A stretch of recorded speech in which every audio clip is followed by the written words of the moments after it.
I appreciate it. I am Michael Niebuhr. I'm running for District 5 City Council Representative. Okay, great. Question number one is support for small businesses. Would you be willing to pledge that you will not vote for any effort by City Council to increase net property taxes, or service fees, permit fees, or any other taxes, fees, or levies on the businesses and citizens of Galveston? Absolutely. I do believe that our small businesses are vital, and I think often you find that sometimes our small businesses are neglected. They may not be the big, the flashy, and so from my communications with our small business owners, sometimes they feel like they're left behind if they're not at the forefront. And organizations like the Chamber here help to promote that, and I think the city needs to do a better job vocally and with action supporting that. I think looking for how you can prioritize starting small businesses, permitting, fees and things of that nature is going to be crucial to not only retain our small businesses, but to bring more small businesses to Galveston. That really helps, vitalize our sense of community, providing countless jobs. And so as a city council member, it would be my pledge to do all that I can to support with actual votes and not just wordsmithing, making it easier for our businesses. Okay, thank you, Michael.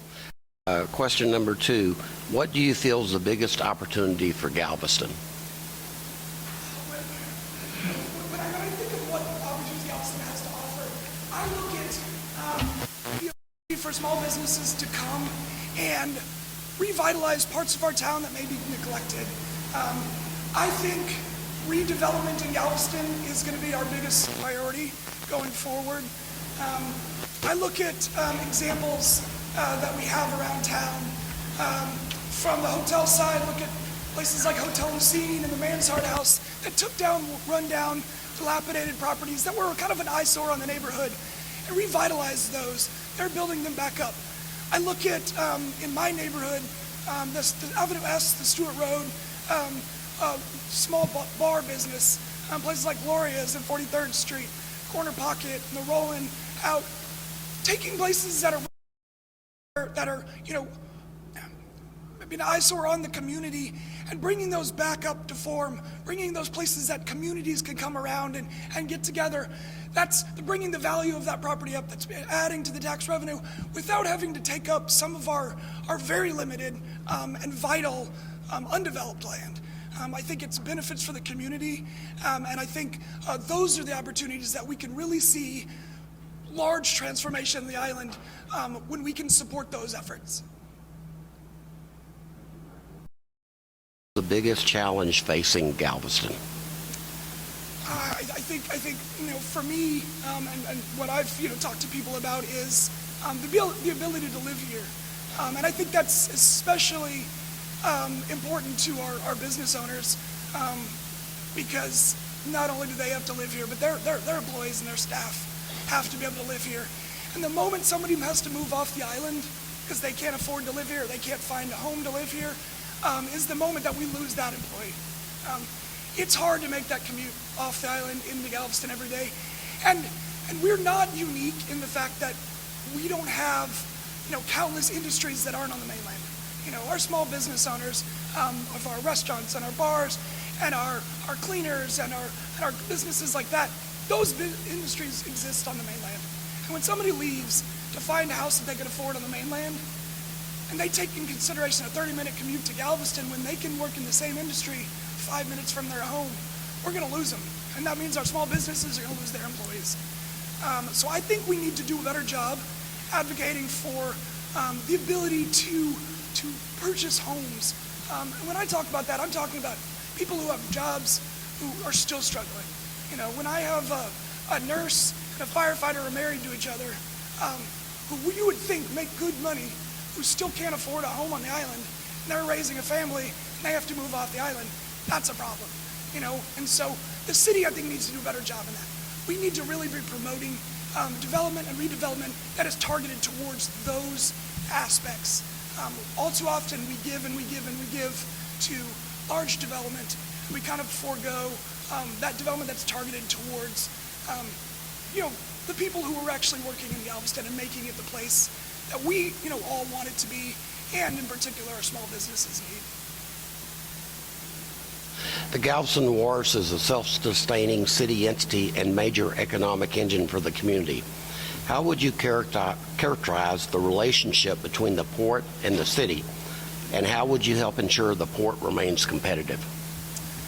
Yeah, I think all too often we get in this mindset of our boards and our engines are separate entities, and they're always working against each other or counterproductive to each other. And I think we just need to remember that the Wharves is a part of Galveston, it's a part of the city, and we need to be working together if we want to make it as successful as possible. I think ensuring we have diversification in the ports is important. I think we need to be an open opportunity for people to want to bring in business and industry to the port, but also not make it just so easy that people can come in, use us for our resources, make their money and leave. We really want to have a buy-in within the city, and I think that helps when the city council, city staff, and the port board all works together, and it shows that we're in this unified. And if people want to be a part of that, they have to understand that we're going to be here to work together. I think we need to have checks and balances like everything successful should, but kind of nitpick back and forth fighting doesn't really provide productivity to the island. We need to come together with a common goal, determine what that is. If there's confusion, bring it onto the table and say, hey, this is our goal, and actively show that in our efforts, in our communications, and in our votes on council.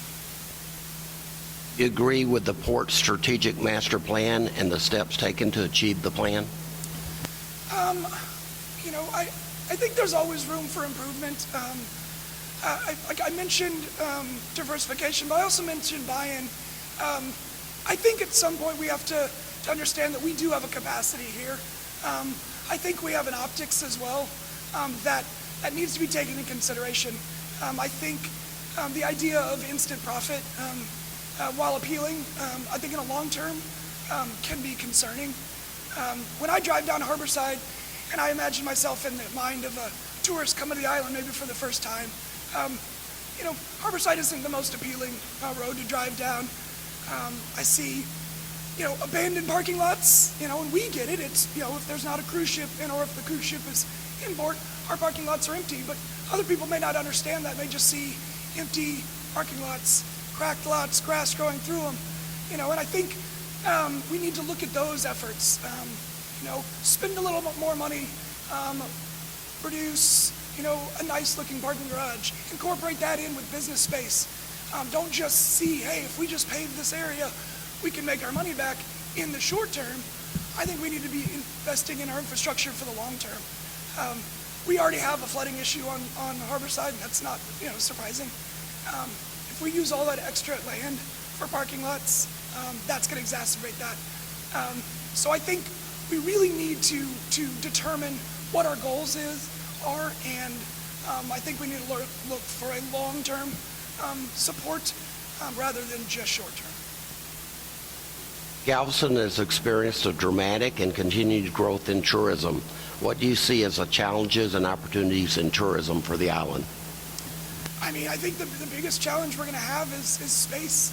We talk about we want to bring in more tourists every year. We brag on how many more tourists we brought from the year before. But at some point, we have a capacity. What that capacity is, I'm not sure we know yet. But I look at things like heads on beds isn't the priority. I think it's what are our tourists going to do when they're not sleeping? Where are they going to go? Where are they going to fit? Or we have the space to continue bringing in, or do we need to look at what are we providing tourists? Let's get tourists to stay longer, more year round. We want tourists who come for a vast diverse of opportunities, whether they're coming in for a cruise ship or coming in for our festivals, coming in for our birds and coming in for our native, wildlife watching, that those kind of things that can bring in people from all over the world. stay for a long time, spend money, enjoy the island, and really appreciate what they're doing. And I think providing them opportunities to really enjoy Galveston, but want to come back, I think that's going to be important. So we need to find what's the best route for that. And again, I don't think it's just get more tourists. Member.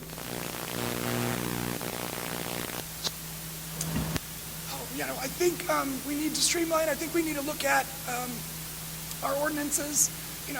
This was an issue 2 years ago, and we talk about it all the time, but we really need to look at what are our permits for? Are they outdated? Do they need to be updated? Do we need to have better understanding of the wording? I think a lot of times there's just a language miscommunication with our permits. People who fill out permits for X number of reasons can be confused by the wording. They read it one way, our enforcement reads it another way, and then there's always backlash. I think better communication from the city is going to be vital. I think a lot of the issues we have with permitting and non-compliance can come down to miscommunication. What enforcement is going to happen, what's not. People sometimes feel that they spend a lot of time trying to follow the rules, and others don't, and they don't see necessarily the consequences for it. I think we need to look at our priorities, and we need to find out what our permits are going to be for and what the city really wants. I mentioned, when we talk about redevelopment and providing that business aspect, some of these small businesses are having a hard time trying to get permits to, put up their brick and mortar, your place. They're just trying to follow the rules. They're being drawn out, and they don't necessarily have the resources to spend months and months going through this permitting process like, some of these larger companies have the ability to do. And so if small businesses are a priority of ours, we need to show that in our actions and not just in our words. Can you tell us your thoughts on what has transpired Park Board over the last 2 years? Do you feel that Park Board is a subsidiary of the city of Galveston, or is it a standalone entity that should maintain its independence? Again, I think that's one of those, it was unfortunate how things kind of played out. I think, there probably was good intentions all around, but it definitely did not play out in the most effective way. And for the public to see it, it was probably even more chaos. And every day Galveston residents, get little snippets here and there and from the paper, and may not understand the kind of the reasoning behind things. But at the end of the day, these are all entities of the city. We need to be working together. We need to work together for a common goal. And if the common goal isn't established, then maybe there's reasons for conflicts. I think there seems to be kind of an upward trend in positivity, I think, between the city council and the Parks Board now, and from what I can tell, the residents are seeing more productivity coming out of that relationship rather than hostility, and I think that's important for the city to see, working together. I think we have to understand that Parks Board is appointed by City Council, and if the direction of the Parks Board isn't going the way that City Council sees, then that might be a failure on City Council if they're the ones who brought them together. And ultimately we need to be able to communicate that with Parks Board trustees who are appointed, understanding what the vision is from the city standpoint, and making sure that's reflected in the trustees and in the Park Board staff. You agree with, and how would you ensure that one or more seats on the Park Board of Trustees are filled with representatives of the lodging sector who have tourism industry expertise?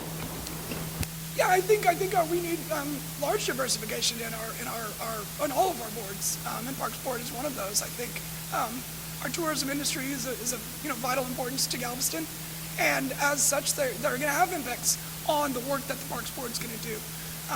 They absolutely should have a seat at the table.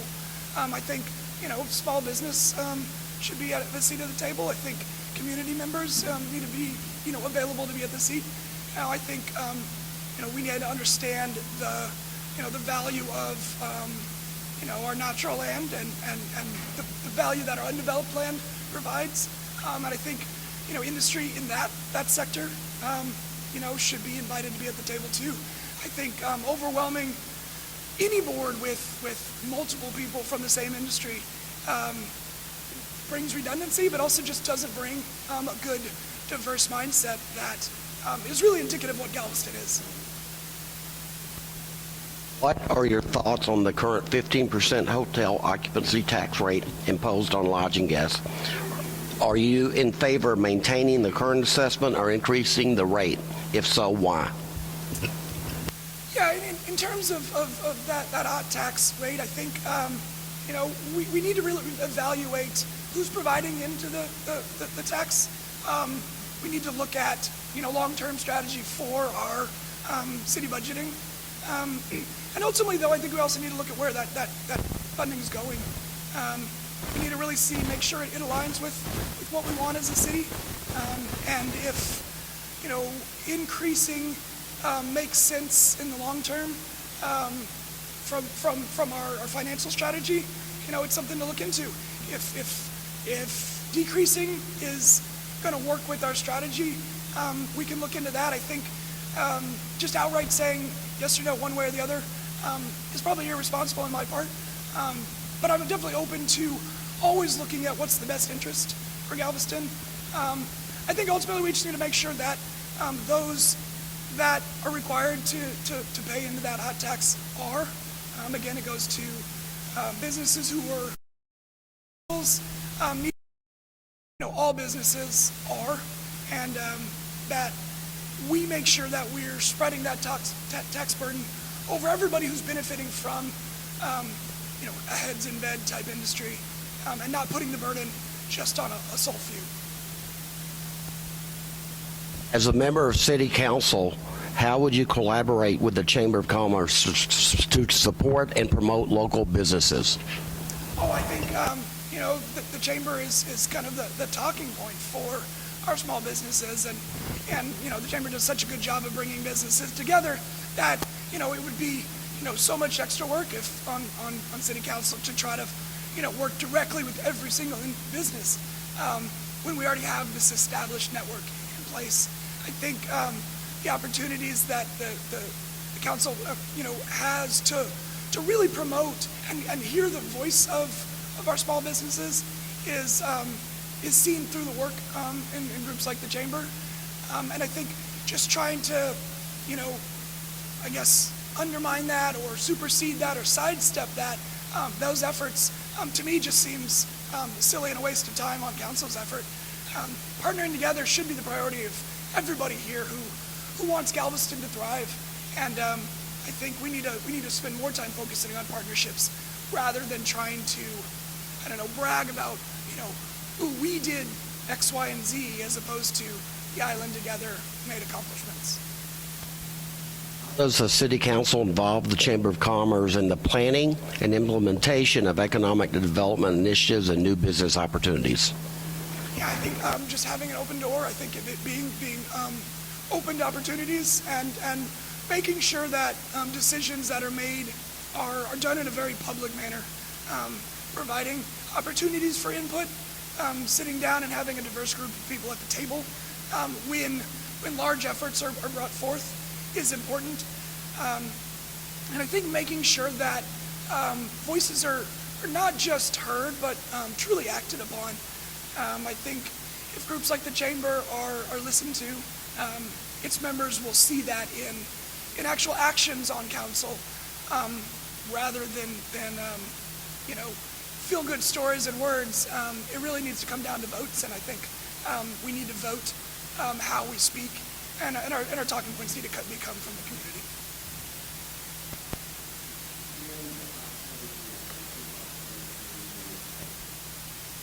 You name the top things you have done or plan to do for your constituents.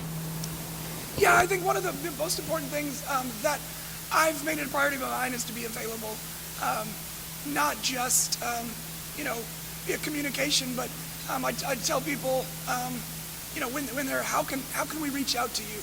And I can do the plugs of my email address on my website, but for me it's I'm out in the community, enjoying everything that Galveston has to offer, and I want to make sure that people can understand that they can come to me with concerns and questions and problems. I think some of the work that I've done both professionally in infrastructure planning, especially around coastal flooding issues, shows that, I'm here for all of those around me, and the work I've done in the community, a lot of my community involvement has been around benefiting, the island as a whole. It's not things that I do for myself. While, yes, I enjoy the events and festivals that some of the groups I'm a part of put on, I look for how those benefit, those around me. And I've always wanted to make sure that people understand that, being from here means that I want to make sure that those who are from here or those who want to be from here have the same opportunities to really love Galveston. And if they're not satisfied, then we need to do something together. And while, I'm the representative for council, I'm one of, 1/7, 1/6 of the island residents. We all can't run for council, so, but we all should be at the table. Now is your 2 minutes closing statement. Well, I want to thank the Chamber for hosting this. I think it's a great opportunity for all of Galveston and residents to really be able to hear from all candidates, and I think that's important. My name is Michael Niebuhr. I'm born and raised here on the island. Galveston's a passion of mine. It's a love of mine. Growing up here, I have memories of being in the community and going to festivals and enjoying all the things that Galveston has. And now, being here and having raised a family here, I see some of those opportunities kind of slipping away. I look to, our diminishing number of families and children on the island as a long-term problem, and I work towards changing.